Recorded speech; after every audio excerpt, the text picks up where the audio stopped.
ಶ್ರೀಗುರುಭ್ಯೋ ನಮಃ ಪರಮಗುರುಭ್ಯೋ ನಮಃ ಶ್ರೀಮದಾನಂದತೀರ್ಥ ಭಗವತ್ಪಾದಾಚಾರ್ಯ ಗುರುಭ್ಯೋ ನಮಃ ಮುಕ್ತಿಪ್ರದಾಯಕ ವಾಸುದೇವಾಯ ನಮಃ ಹರಿ ಓಂ ವೃಂದಾವನೆ ಮದನಮೋಹನ ದೇಹಭಾಜಂ ಮಂದಾರಮಾಲ್ಯಕೃತ ಪೂಜಕವಾದಿರಾಜಂ ನಂದಾದಿಪಾರ್ಷದ ಗಣೇರುಣುತ ದೇವರಾಜಂ ವಂದೇ ನಿಶಂ ನಮ ಹೃದಯಸ್ಥ ಹಯಾಸ್ಯ ರಾಜಂ ವೃಂದಾವನೆ ಮದನಮರ್ದನ ರುದ್ರಹೃದ್ಯಂ ಸದ್ಭಿ ಪ್ರಬಂದಿತ ಪದಂ ಮದನಾಭಿರಾಮಂ ವೃಂದಾರಕೇಂದ್ರ ಮರುದಂ ಶಸುಮೃತಿತಾಂಗಂ ರಕ್ಷೋ ವಿದಾರ್ಯವರದಂ ಪ್ರಣಮಾಮಿ ರಾಮಂ ಬುದ್ಧಿರ್ಬಲಂ ಯಶೋಧೈರ್ಯಂ ನಿರ್ಭಯತ್ವಂ ಮರೋಗತಾ ಅಜಾಡ್ಯಂ ವಾಕ್ಪಟುತ್ವಂ ಚ ಹನುಮತ್ಸ್ಮರಣಾತ್ ಭವೇತ್ ಕಾಮಧೇನಿರಥಾ ಪೂರ್ವಂ ಸರ್ವಾಭೀಷ್ಟಫಲಪ್ರದಾ ತಥಾ ಕಲೋ ವಾದಿನಾಚ ಶ್ರೀಪಾದೋಭೀಷ್ಟದಸ್ಸತಾಂ ಭಕ್ತಾನಾಂ ಮಾನಸಾಂ ಭೋಜಭಾನವೇ ಕಾಮಧೇನವೇ ನಮತಾಂ ಕಲ್ಪತರವೇ ಜೈಂದ್ರಗುರವೇ ನಮಃ ದುರ್ವಾಜಿಧ್ವಾಂತರವಗೆ ವೈಷ್ಣವೇಂದೇವರಿಂದವೇ ಶ್ರೀರಾಘವೇಂದ್ರ ಗುರವೇ ನಮೋತ್ಯಂತ ದಯಾಲವೇ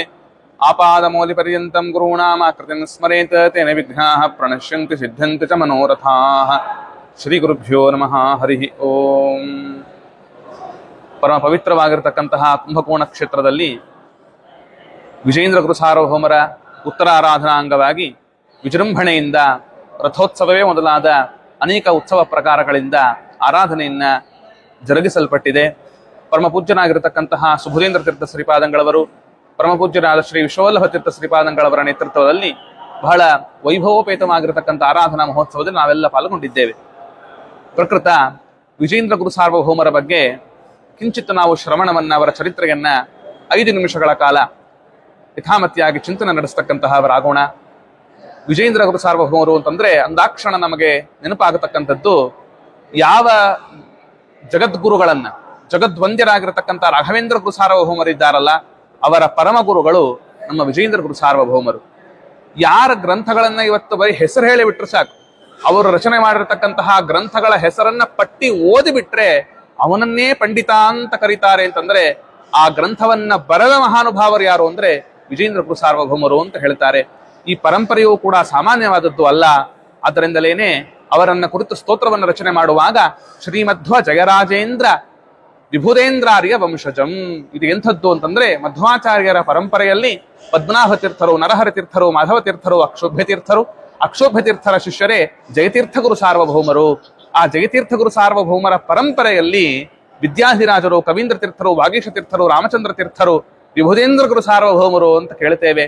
ಆಕೇರಳಂ ತಥಾ ಸೇತುಂ ಆಗಂಗಂ ಚಾಹಿಮಾಲಯಂ ನಿರಾಕೃತ ಅದ್ವೈತ ಶೈವಂ ವಿಭುಧೇಂದ್ರ ಗುರುಂ ಭಜೆ ಎನ್ನುವಂತೆ ಶ್ರೀಪಾದರಾಜರಂತಹ ವಿದ್ವನ್ ಮಣಿಗಳನ್ನ ಪ್ರಪಂಚಕ್ಕೆ, ಸಮಾಜಕ್ಕೆ ಕೊಟ್ಟಿರತಕ್ಕಂತಹ ಶ್ರೇಷ್ಠ ಗುರುಗಳು ವಿಭುಧೇಂದ್ರ ತೀರ್ಥ ಗುರು ಸಾರ್ವಭೌಮರು.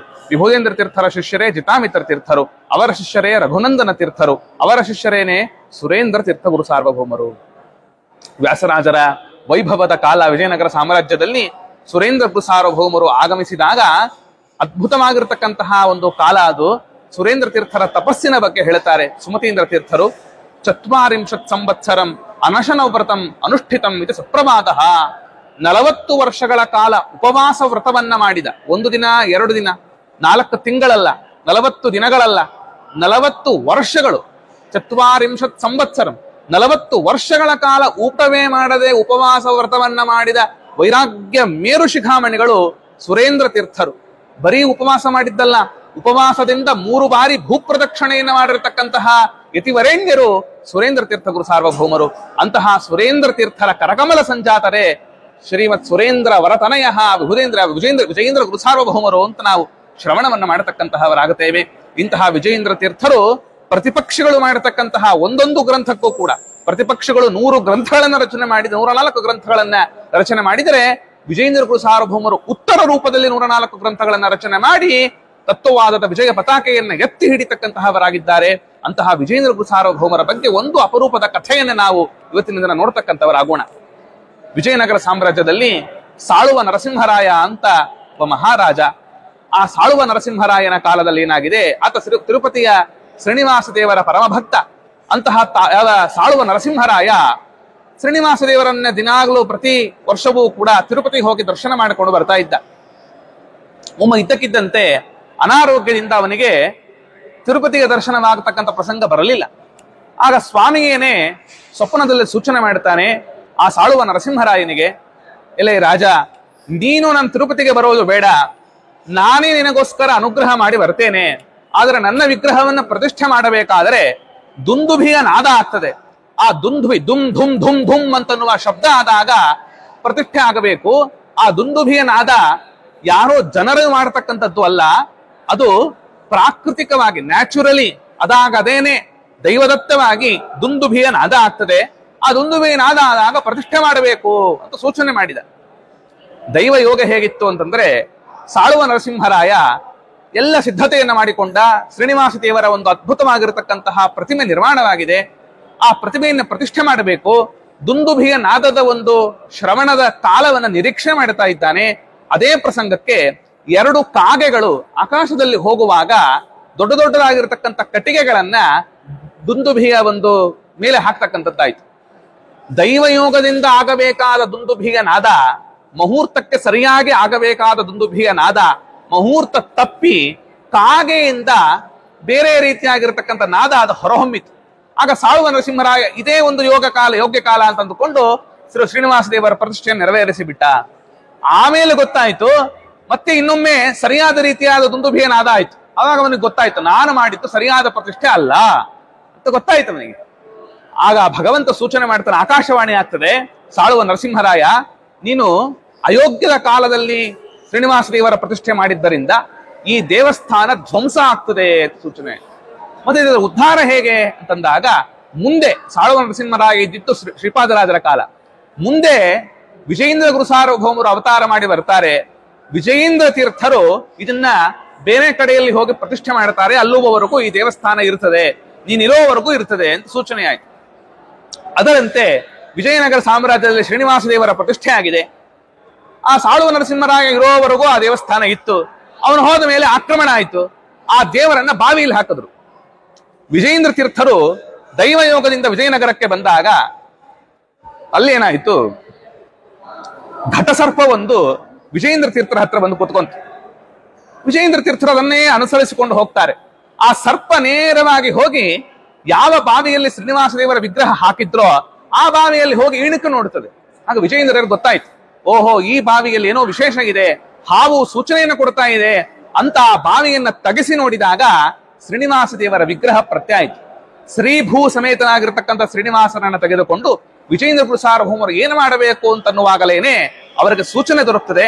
ವಿಜಯೇಂದ್ರ ತೀರ್ಥರೇ, ಇದನ್ನ ನೀವು ಕೊಚ್ಚಿ ದೇಶಕ್ಕೆ ಹೋಗಿ ಕೊಚ್ಚಿಯಲ್ಲಿರ್ತಕ್ಕಂತಹ ಯಾವ ಗೋಶ್ರೀಪುರ ಅನ್ನುವ ಊರಿನಲ್ಲಿ ಪ್ರತಿಷ್ಠೆ ಮಾಡಬೇಕು ಅಂತಾಯ್ತು. ವಿಜಯೇಂದ್ರ ಸ್ವಾಮಿಗಳವರು ನೇರವಾಗಿ ಆ ಶ್ರೀನಿವಾಸ ದೇವರನ್ನ ಕೊಚ್ಚಿ ಕ್ಷೇತ್ರಕ್ಕೆ ತೆಗೆದುಕೊಂಡು ಹೋಗ್ತಾರೆ. ಅಲ್ಲಿ ಶ್ರೀನಿವಾಸ ದೇವರ ಪ್ರತಿಷ್ಠೆ ಮಾಡಬೇಕು ಅಂತನ್ನುವಾಗ ಮತ್ತೆ ಸೂಚನೆ ಆಯ್ತು. ಏನದು ಅಂದ್ರೆ, ಶ್ರೀನಿವಾಸ ದೇವರನ್ನ ಬಂಗಾರದ ನಾಣ್ಯಗಳಲ್ಲಿ ತುಂಬಿಸಬೇಕು. ಆ ಬಂಗಾರದ ನಾಣ್ಯಗಳು ತುಂಬಿದಾಗ ಅದು ಅವರ ಯೋಗ್ಯ ಕಾಲ ಅಂತ ಆಗ್ತದೆ, ಆಗ ಪ್ರತಿಷ್ಠೆ ಆಗಬೇಕು ಅಂತ. ಆ ಊರಿನ ಜನ ಎಲ್ಲ ಪಾಪ ಸೇರಿ ಬಂಗಾರದ ನಾಣ್ಯಗಳನ್ನು ತಂದ್ ಸುರಿದ್ರು. ಎಷ್ಟು ಸುರಿದ್ರು ಶ್ರೀನಿವಾಸ ದೇವರ ಆ ಬಂಗಾರದ ನಾಣ್ಯದಿಂದ ಆ ಪ್ರತಿಮೆ ತುಂಬಲೇ ಇಲ್ಲ. ಏನು ಮಾಡಬೇಕು ಅಂದಾಗ ವಿಜಯೇಂದ್ರ ತೀರ್ಥರು ಸೂಚನೆ ಕೊಡ್ತಾರೆ, ಯಾರು ಈ ದೇಶದಲ್ಲಿ ಕಡು ಬಡವರಿದ್ದಾರಲ್ಲ ಆ ಬಡವರ ಹತ್ರ ಒಂದು ಬಿಡಿಗಾಸು ತಗೊಂಡ್ಬನ್ನಿ, ಅದು ತುಂಬುತ್ತೆ ಅಂದ್ರು. ಸರಿ, ಆ ಬಿಡಿಗಾಸನ್ನು ತೆಗೆದುಕೊಂಡು ಬಂದಾಗ ಬಿಡಿಗಾಸನ್ನ ಅದರ ಮೇಲೆ ಹಾಕಿದ್ರೆ ಇದ್ದಕ್ಕಿದ್ದಂತೆ ಶ್ರೀನಿವಾಸ ದೇವರು ಮುಚ್ಕೊಂಡ್ಬಿಟ್ರು. ಇದು ಏನು ಸೂಚನೆ ಮಾಡ್ತದೆ ಅಂತಂದ್ರೆ, ಭಗವಂತ ನಿಷ್ಕಿಂಚಿನ ಜನಪ್ರಿಯ, ಯಾರು ಬಡವರಿದ್ದಾರೋ ಅವನಿಗೆ ಭಗವಂತ ಪ್ರೀತಿ ಪಾತ್ರನಾಗ್ತಾನೆ. ಆದ್ದರಿಂದ ವಿಜಯೇಂದ್ರ ಸ್ವಾಮಿಗಳವರು ಇಂತಹ ಸೂಚನೆಯನ್ನ ಮಾಡಿಸಿ ಆ ಕಾಲದಲ್ಲಿ ಗೌಡ ಸಾರಸ್ವತ ಬ್ರಾಹ್ಮಣ ಅನ್ನುವ ಸಮುದಾಯವನ್ನ ಕರೆದು ಅವರಿಗೆ ಯಾದವೇಂದ್ರ ತೀರ್ಥರು ಅಂತ ಅವರಿಗೊಂದು ಪರಂಪರೆಯನ್ನ ನಿರ್ಮಾಣ ಮಾಡತಕ್ಕಂಥದ್ದಾಗಿ ವಿಜಯೇಂದ್ರ ಗುರು ಸಾರ್ವಭೌಮರು ಆ ಪುನರುದ್ದೀಪನವನ್ನು ಗೊಳಿಸ್ತಕ್ಕಂಥದ್ದಾಗಿ ಇವತ್ತಿಗೂ ಕಾಶಿಮಠ ಅಂತ ಒಂದು ಕಾಶಿಮಠ ಅನ್ನುವ ಸಂಸ್ಥಾನವನ್ನ ಇವತ್ತು ಬೆಳೆಸಿದವರು ವಿಜಯೇಂದ್ರ ಗುರು ಸಾರ್ವಭೌಮರು. ಆದ್ದರಿಂದ ಆ ಕೊಚ್ಚಿ ಕ್ಷೇತ್ರದಲ್ಲಿ ಶ್ರೀನಿವಾಸ ದೇವರ ಪ್ರತಿಷ್ಠೆಯನ್ನು ಮಾಡುತ್ತಾರೆ. 64 ವಿದ್ಯೆಗಳಲ್ಲಿ ಪ್ರಾವೀಣ್ಯತೆಯನ್ನು ತೋರಿಸ್ತಕ್ಕಂಥವರಾಗುತ್ತಾರೆ. 104 ಗ್ರಂಥಗಳನ್ನ ಪ್ರತಿಪಕ್ಷಿ ಬರೆದಿರ್ತಕ್ಕಂತಹ ಪ್ರತಿಯೊಂದು ಅಪ್ಪಯ್ಯ ದೀಕ್ಷಿತರು ಕೂಡ 104 ಗ್ರಂಥ ಬರೆದಿದ್ದಾರೆ. ಅಪ್ಪಯ್ಯ ದೀಕ್ಷಿತರು 104 ಬರೆದಿದ್ದಾರೆ. ಅದಕ್ಕೆ ಸರಿಸವಾಲಾಗಿ ಸೇರಿಗೆ ಸವಾ ಸೇರು ಅಂತ ವಿಜಯೇಂದ್ರ ಗುರು ಸಾರ್ವಭೌಮರು, ನೀವು 104 ಬರೆದ್ರೆ ನಾನು 104 ಬರುತ್ತೇನೆ, ಅದು ಉತ್ತರ ರೂಪದಲ್ಲಿ ಎನ್ನುವಂತೆ ವಿಜಯೇಂದ್ರ ತೀರ್ಥರು ಅದನ್ನು ಹಾಗಾಗಿ ಉತ್ತರವನ್ನು ಕೊಟ್ಟು 64 ವಿದ್ಯೆಯಲ್ಲಿ ಪ್ರಾವೀಣ್ಯತೆಯನ್ನು ಕೂಡ ತೋರಿಸ್ತಕ್ಕಂಥವರಾಗಿ ಚಾತುರ್ಯೈಕಾಕೃತಿಯ ಚತುರಧಿಕ ಶತಗ್ರಂಥ ರತ್ನ ಪ್ರಣೇತ ಧೂತಾರಾತಿ ಪ್ರಬಂಧ ಸ್ಫುಟ ವಿದಿತ ಷಷ್ಟಿ ವಿದ್ಯಾ ವಿಶೇಷ ಸೋಗಮ್ನ ಶ್ರೀ ಸುರೇಂದ್ರ ವ್ರತಿವರ ತನಯೋ ಅದ್ವೈತ ಶೈವ ಅಸಹಿಷ್ಣು ಅಂತಹ ಪುಷ್ಣಾತು ಶ್ರೀ ಜಯೇಂದ್ರ ತ್ರಿಭುವನ ವಿದಿತ ಸರ್ವತಂತ್ರ ಸ್ವತಂತ್ರ ಎನ್ನುವಂತೆ ಚತುರತೆಯೇ ಮೂರ್ತಿಮತ್ತಾಗಿ, ಅಂದ್ರೆ ಇವತ್ತೇನು ಬುದ್ಧಿಯನ್ನಿರುವವನು ಬುದ್ಧಿವಂತ, ಗುಣ ಇರುವವನು ಗುಣವಂತ ಅಂತ ನಾವು ಕೇಳ್ತೇವೆ. ಇವತ್ತು ಚತುರತೆ ಎನ್ನುವ ಗುಣ ನಮ್ಮ ಕಣ್ಣಿಗೆ ಕಾಣಬೇಕಲ್ಲ ಅಂದ್ರೆ ಕಣ್ಣಿಗೆ ಕಾಣೋದು ಬೇಡ, ಆ ಚತುರತೆ ಎನ್ನುವ ಗುಣವನ್ನು ನೀವು ನೋಡಬೇಕು ಅಂದ್ರೆ ವಿಜಯೇಂದ್ರ ಗುರು ಸಾರ್ವಭೌಮರನ್ನು ನೋಡಿ ಅಂತ ನಮ್ಮ ವಾದೀಂದ್ರ ತೀರ್ಥರು ಕೊಂಡಾಡತಕ್ಕಂಥವರಾಗುತ್ತಾರೆ.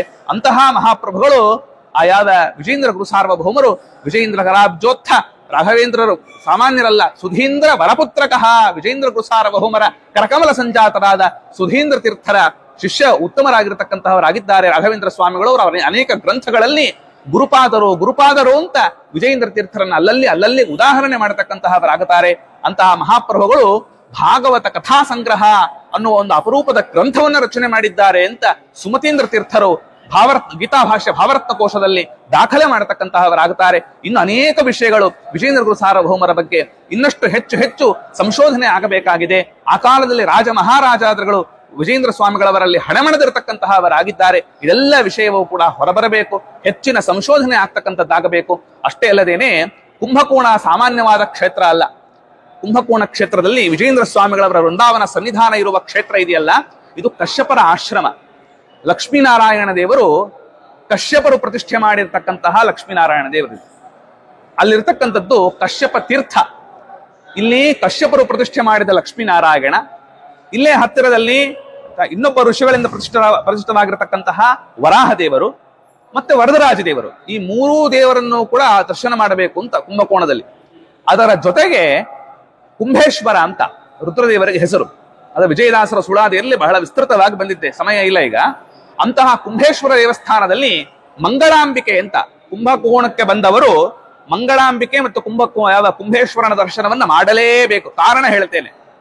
ಆ ಮಂಗಳಾಂಬಿಕೆ ಏನಿದ್ದಾಳೆ ಪಾರ್ವತೀ ದೇವಿ, ಮಂಗಳಾಂಬಿಕೆ ವಿಜಯೇಂದ್ರ ಸ್ವಾಮಿಗಳವರು ಪ್ರತಿನಿತ್ಯ ಗಂಧವನ್ನ ತೆಗೆದು ಪ್ರತಿನಿತ್ಯ ಗಂಧ ಸಮರ್ಪಣೆಯನ್ನು ಮಾಡ್ತಾ ಇದ್ರು ಮಂಗಳಾಂಬಿಕೆಗೆ. ಕಾರಣ ಏನು ಅಂದ್ರೆ ಕುಂಭಕೋಣ ಮಹಾತ್ಮೆಯಲ್ಲಿ ಆ ಮಾತು ಬರ್ತದೆ.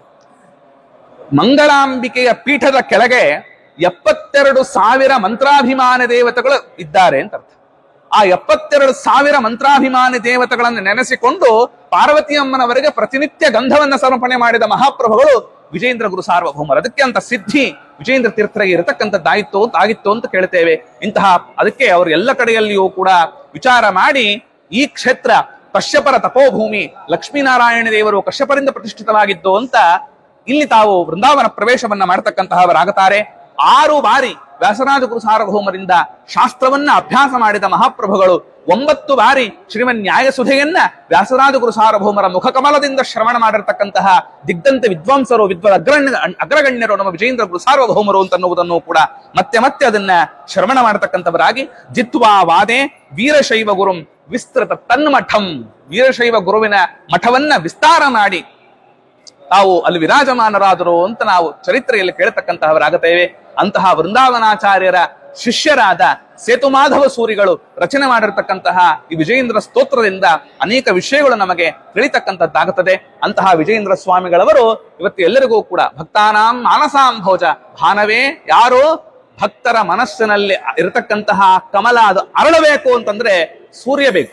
ಆ ಸೂರ್ಯ ಯಾರು ಅಂದ್ರೆ ವಿಜಯೇಂದ್ರ. ಭಕ್ತಾನಾಂ ಮಾನಸಾಂಭೋಜ ಭಾನವೇ ಕಾಮಧೇನವೇ ನಮತಾಂ ಕಲ್ಪತರವೇ, ಯಾರು ಕಾಮಧೇನವೂ ಆಗಿದ್ದಾರೆ ಕಲ್ಪತರೂ ಆಗಿದ್ದಾರೆ. ಈ ಗುಣವನ್ನ ಉಪಾಸನೆ ಮಾಡಿಯೇನೆ ರಾಘವೇಂದ್ರ ಸ್ವಾಮಿಗಳವರು ಕೂಡ ಪೂಜ್ಯಾಗ ರಾಘವೇಂದ್ರಾಗ ಸತ್ಯಧರ್ಮ ರತಾಗಚ ಭಜತಾಂ ಕಲ್ಪವೃಕ್ಷಾಗ ನಮತಾಂ ಕಾಮಧೇನವೇ ಅನ್ನುವ ಗುಣ ರಾಯರಲ್ಲಿ ಹೇಗೆ ಬಂತು ಅಂದ್ರೆ ಅವರ ಪರಮಗುಳಾದ ವಿಜಯೇಂದ್ರ ಸ್ವಾಮಿಗಳ ಪರಮಾನುಗ್ರಹದಿಂದಲೇ ಆ ಗುಣ ಪ್ರತಿಬಿಂಬ ಕನ್ನಡಿಯಲ್ಲಿದ್ದಿದ್ದೇ ಇಮೇಜ್ ಅಲ್ಲಿ ಬರುತ್ತೆ. ಹಾಗೆ ಕನ್ನಡಿಯ ರೂಪದಲ್ಲಿರತಕ್ಕಂತಹ ಸೋತ್ತಮರಾದ ವಿಜಯೇಂದ್ರ ಸ್ವಾಮಿಗಳವರ ಒಂದು ಅನುಗ್ರಹದಿಂದ ರಾಘವೇಂದ್ರ ಸ್ವಾಮಿಗಳವರೆಗೂ ಕೂಡ ಕಾಮಧೇನು ಕಲ್ಪವೃಕ್ಷ ಅನ್ನುವ ಗುಣ ಪ್ರತಿಫಲಿತವಾಗಿರ್ತಕ್ಕಂಥದ್ದನ್ನ ಪ್ರತ್ಯಕ್ಷವಾಗಿ ನಾವು ಕಾಣತಕ್ಕಂತಹವರಾಗಬಹುದು. ಅಂತಹ ವಿಜಯೇಂದ್ರ ಸ್ವಾಮಿಗಳವರು ಸಕಲರಿಗೂ ಕೂಡ ಸನ್ಮಂಗಳವನ್ನು ಉಂಟು ಮಾಡಲಿ ಅಂತ ಹೇಳ್ತಾ ಇಂತಹ ಆ ವಿಶೇಷವಾಗಿರತಕ್ಕಂತಹ ಜ್ಞಾನ ಕಾರ್ಯಕ್ಕೆ ಅನುಕೂಲವನ್ನ ಮಾಡಿಕೊಟ್ಟು ಸಾಮಾಜಿಕ ಜಾಲತಾಣದಲ್ಲಿರತಕ್ಕಂತಹ ಎಲ್ಲ ಆ ಸದ್ವೈಷ್ಣವರಿಗೆ ಸದ್ಭಕ್ತರಿಗೆ ವಿಜಯೇಂದ್ರ ಸ್ವಾಮಿಗಳವರ ಕರುಣೆ ಆಗುವಂತೆ ಮಾಡಿದ ಅಧುನಾ ಪೀಠದಲ್ಲಿ ವಿರಾಜಮಾನರಾದ ನಮ್ಮ ಕುಲಗುರುಗಳಾದ ಶ್ರೀ ಸುಬುಧೇಂದ್ರ ತೀರ್ಥ ಶ್ರೀಪಾದಂಗಳವರ ಎಡೆದಾವರಗಳಲ್ಲಿಯೂ ಕೂಡ ಸಾಷ್ಟಾಂಗ ನಮಸ್ಕಾರಗಳನ್ನು ಮಾಡುತ್ತಾ ಈ 2 ಮಾತುಗಳನ್ನು ಮುಗಿಸ್ತೇನೆ. ಶ್ರೀಕೃಷ್ಣಾರ್ಪಣಮಸ್ತು.